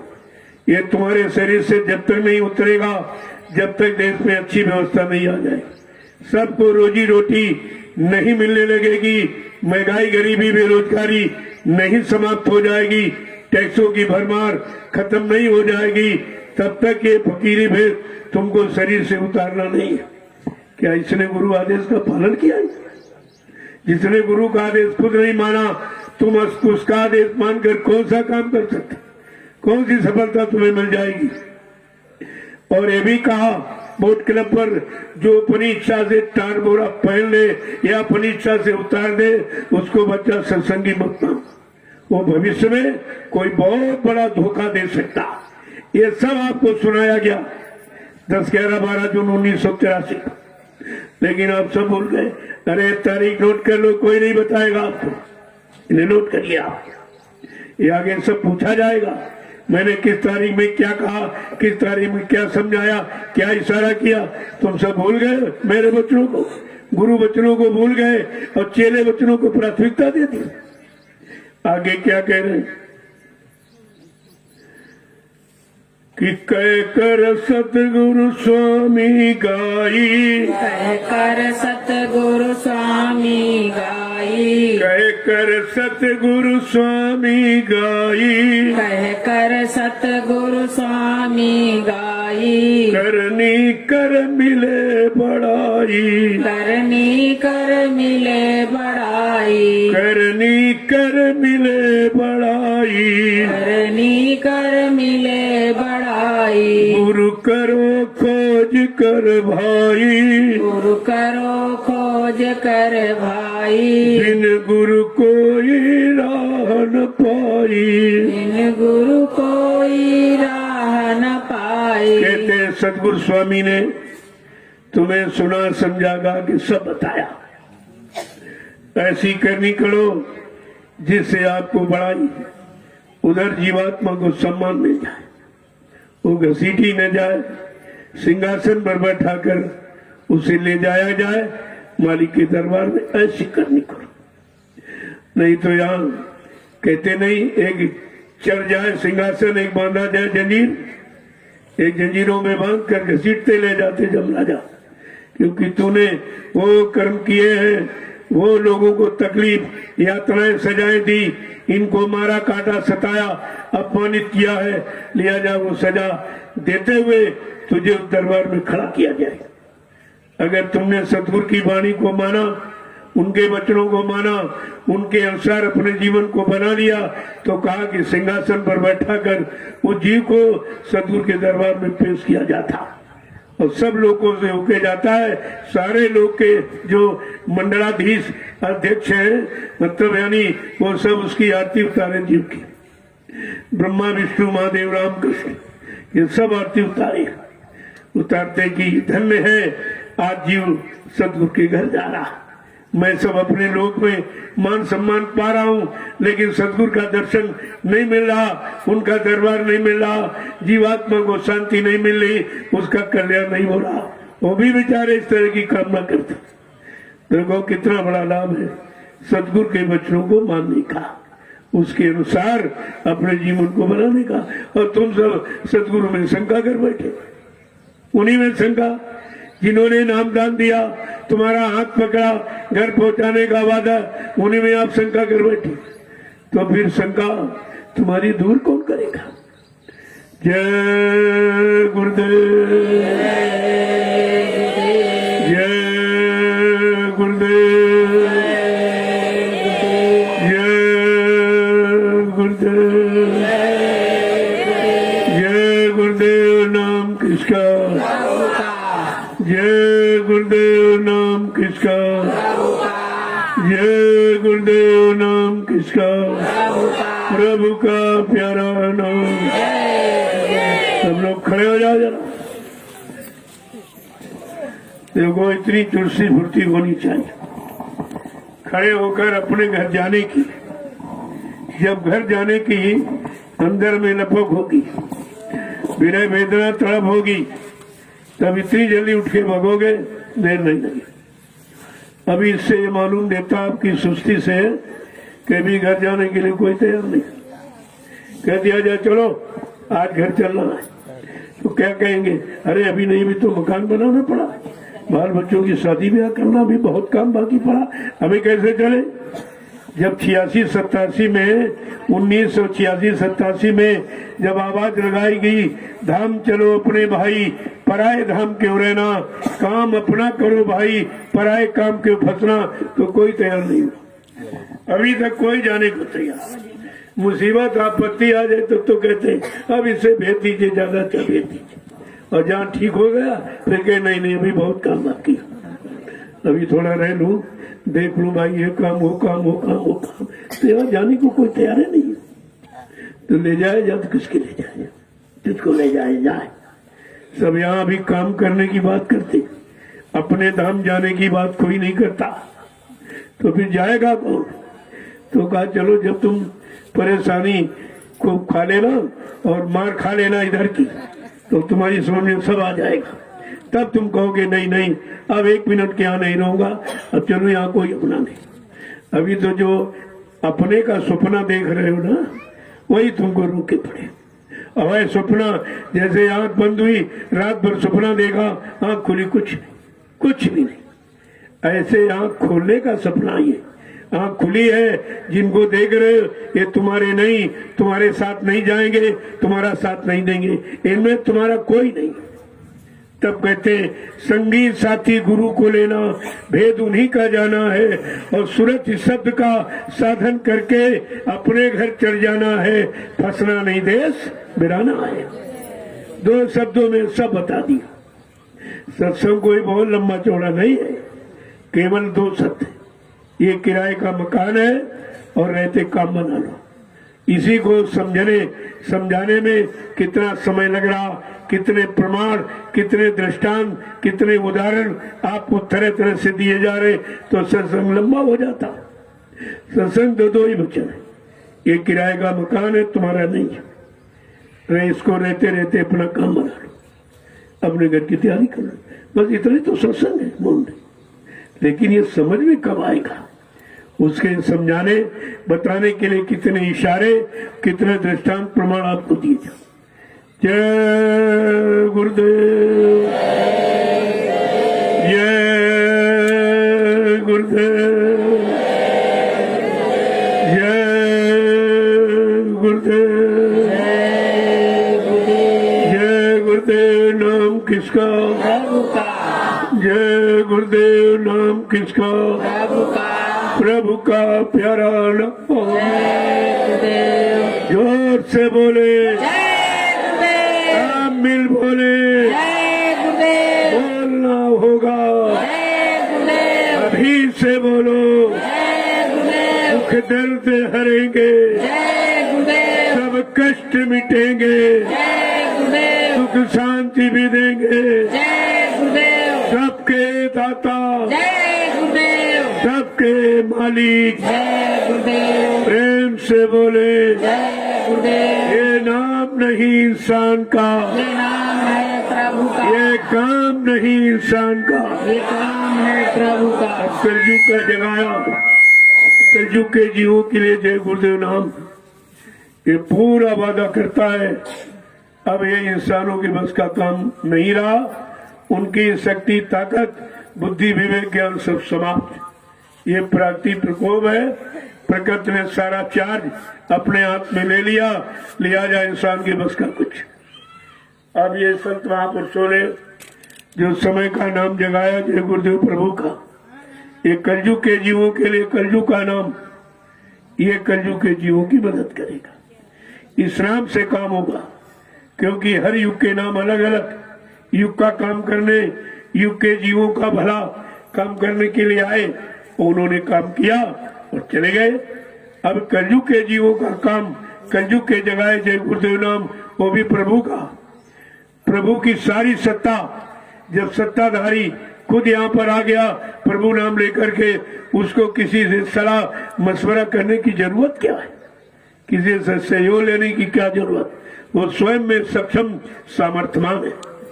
जय गुरुदेव, जय गुरुदेव, जय गुरुदेव। नाम किसका? जय गुरुदेव नाम किसका, प्रभु का प्यारा नाम।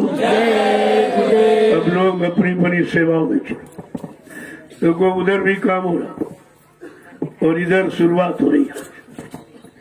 आज ये 9 मई है 2021, ये निर्माण कार्य शुरू होने जा रहा। ये इसलिए कि जो जगह जगह कार्यक्रम होते हैं, जो प्रेमी अपनी श्रद्धा सेवा भेंट करते हैं, कपड़े लत्ते का और कोई सामान का, उसको रखने के लिए, ये तुम्हारे उस सामान को विधिवत रखने के लिए बना है। हमारे तो झोपड़ी बहुत है, लेकिन उस सामान की सुरक्षा करना, उनके भाव और श्रद्धा सेवा का सम्मान करना है।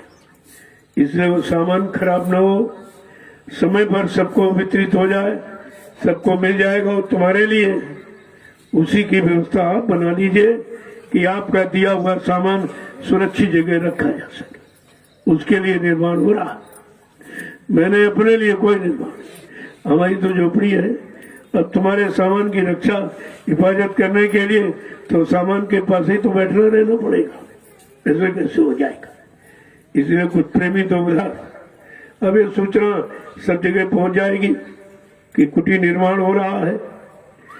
प्रेमियों की सेवा और सामान की सुरक्षा की व्यवस्था हो रही है, तो प्रेमी सब समझ जाएंगे कि भाई ये तो हमारा काम है, हमारी सेवाओं को संकलन करके रखा जाएगा सुरक्षा हेतु।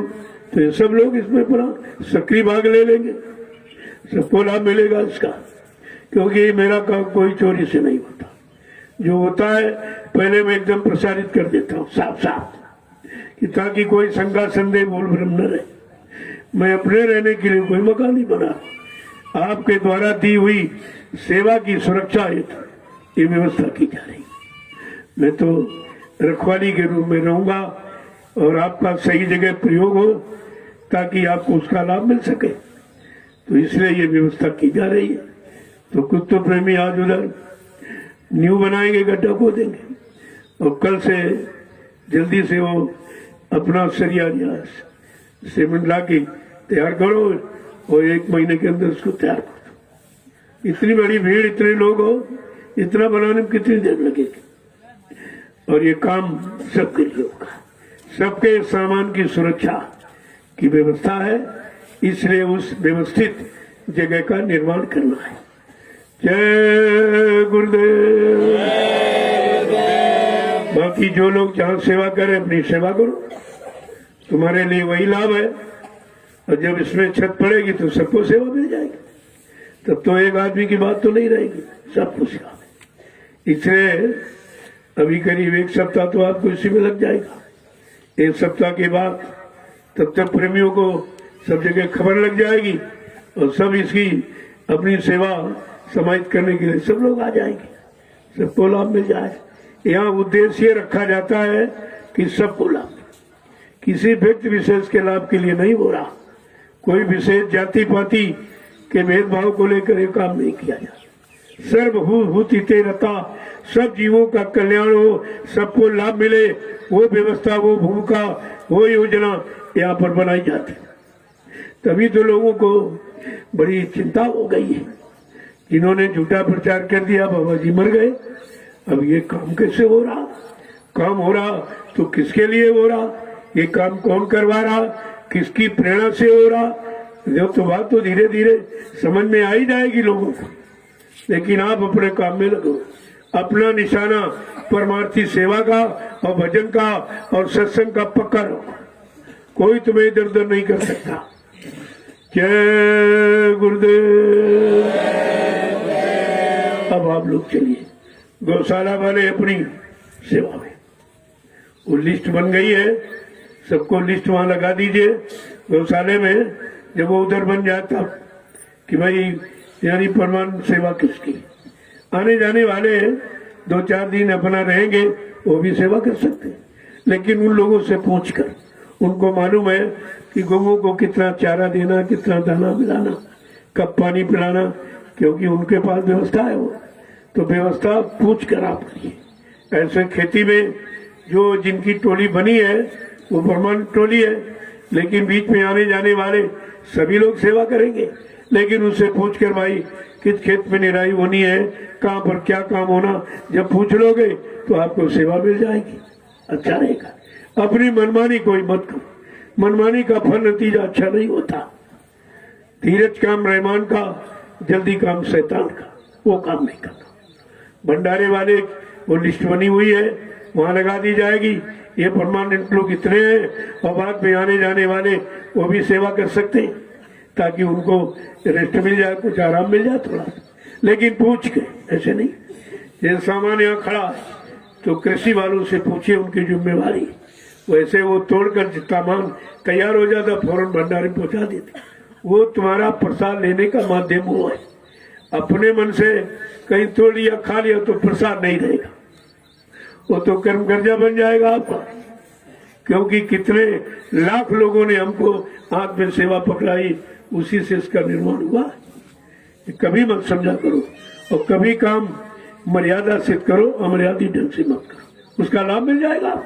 क्योंकि भंडारे में सब पहुंचा दिया जाता है, वहीं से आप प्राप्त कर लीजिए और प्रसाद वहीं बैठ के खाइए। उस स्थान की महिमा है, उस स्थान का महाप्रसाद, और तुमने लिया जा रहे झोपड़ी में खाओगे कोई लाभ नहीं, बीमारी और बन जाएगी। बीमारी नहीं जाएगी, बीमारी और पैदा कर लोगे।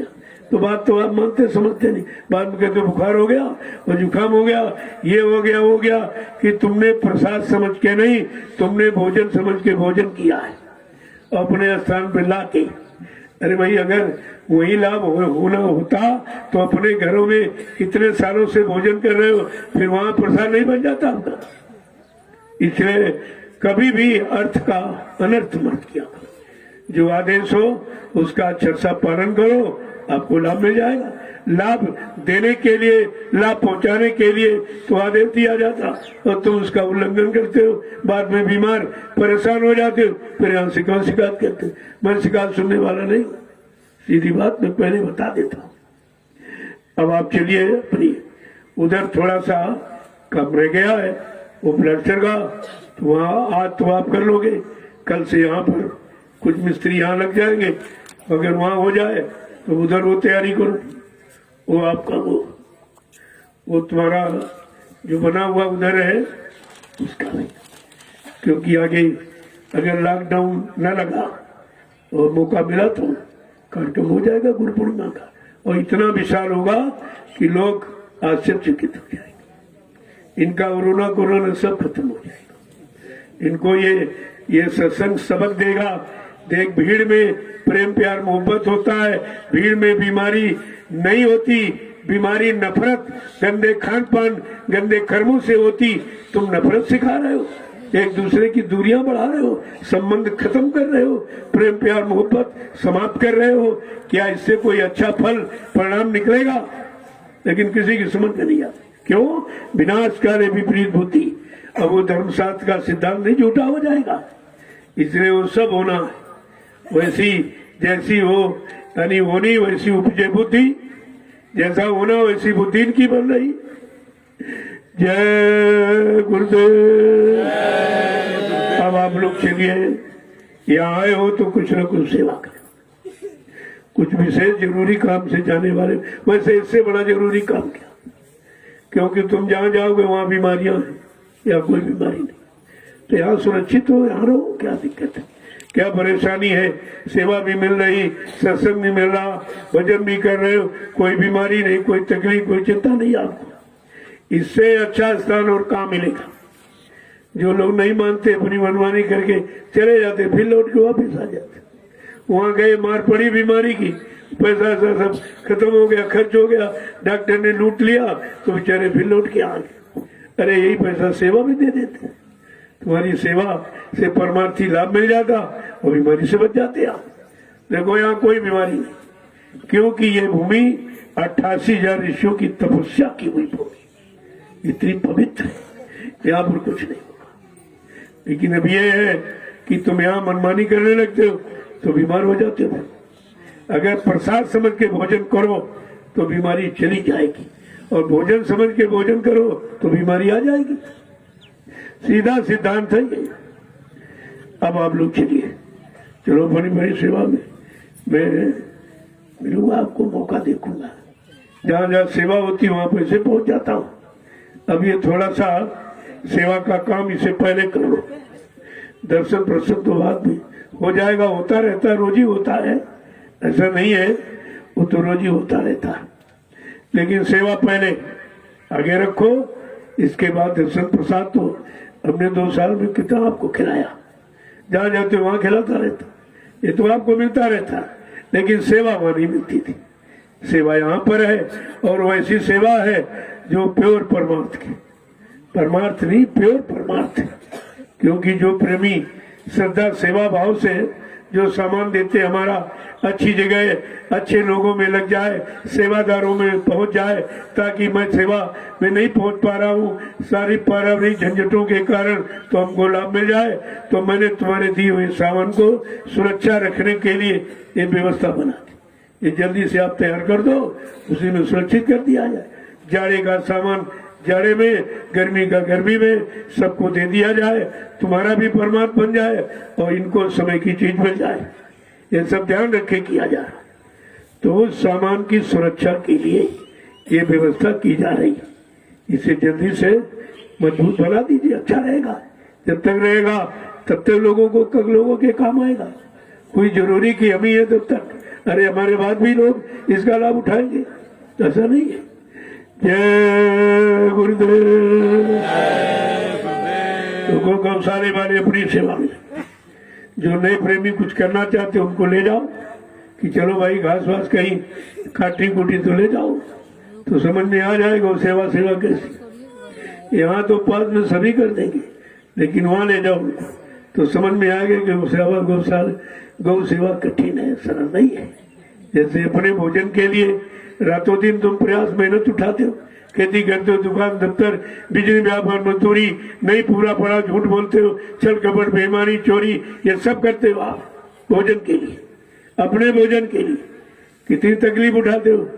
ऐसे गौओं के भोजन के लिए ये परिश्रम ही है। जो परिश्रम से भोजन दिया जाएगा, तुम्हारा भी लाभ, तुम भी निरोग रहोगे और गाय भी निरोग रहेगी। ऐसा नहीं, हर सेवा में कोई न कोई राज छिपा हुआ है, तभी आपसे कराया जाता। जय गुरुदेव। अब आप लोग चलिए अपनी अपनी सेवा। बाकी लोग इधर अंदर गड्ढा खोदे, जल्दी से पिलर खड़े कर दिए जाए और बीम लगा दी जाए और जल्दी से ये तैयार हो जाए, ताकि तुम्हारी सामान की सुरक्षा। जो सामान आपने दिया सुरक्षा की, लेकिन इतना चूहा, क्योंकि चूहे के रहने का मकान था, ये फूस की झोपड़ियां, ऐसे में तो चूहे रहते ही है। उन्होंने सारा सामान काट दिया, जो प्रेमियों के प्रयोग का था वो बेकार हो गया, तो भारी नुकसान हो जाता। उस नुकसान से बचाने के लिए ये व्यवस्था की गई है। आप उस व्यवस्था को बनाओगे, उसका लाभ आपको मिलेगा कि आप उन्हें सामान, दिए हुए सामान रखने की ये व्यवस्था आप बना रहे हैं, ये समझ करके। तो जिनको जिम्मेदारी दी गई वो तब तक अपना, जय साहब कहाँ है, जल्दी से अपना क्षण ले आओ, हाँ उसको क्षण ले आओ और ये जल्दी से बांधना शुरू कर दे, ताकि ये काम जल्दी से हो जाए। कोई जिम्मेदारी और किसी को देनी हो, साथ ले जाना तो ले लो, अकेले में काम नहीं बनता। ये बड़ा काम है, जिम्मेदारी का है, तो 3 लोग 7 लोग हैं, तो लोगों में शंका नहीं आएगी। यहाँ शंका प्रधान हो जाती कि पता नहीं है, खा तो नहीं बीच में जाते। अरे भाई हमसे पूछ लिया करो, हमने जिसकी नियुक्ति की है कुछ समझ के की है, समझ के की, ऐसा नहीं। तो ये शंका का विषय नहीं तो अगर शंका तो 2-4 लोग चले जाओ साथ में, देख लो भाई। तो सुबह शाम तक न तो इनको भोजन न पानी, वहाँ कोई आराम थोड़ी मिलती है। सामान बेचारे लेने जाते हैं और लाके यहाँ पर लाते हैं, तो इनकी तो सेवा है ही, ऐसा नहीं है। जो भी और कोई अनुभव रखने वाला जानकार हो वो भी चला जाए कि मैं लोहे का काम जानता है या कभी मैंने किया है, तो भी चला जाए, किसी को मना नहीं है, वो भी जा सकते। तो काम आप जल्दी से करो, सेवा पूरी हो जाए तो और कुछ आगे काम बढ़ाया जाए, क्यों भी तो बहुत काम करना है।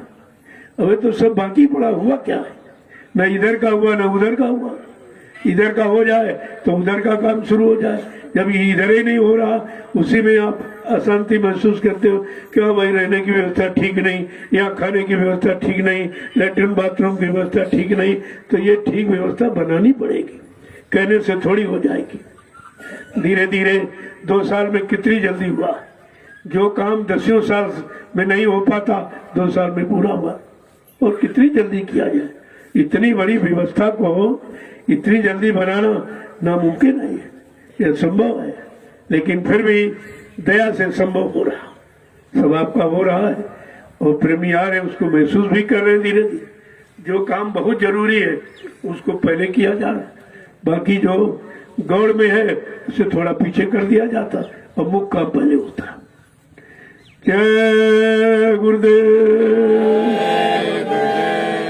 जो लोग जाने वाले हो या कोई किसी मत की सेवा अपना ले आए कि हमारा फावड़े में, तसलों में या और कोई सामान ही आ रहा इसमें लग जाए, या कुटी व्यवस्था जो सामान मेरा रखा जाएगा उसमें लग जाए, तो आप वो सेवा दे सकते हैं।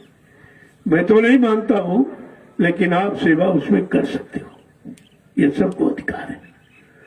जय गुरुदेव।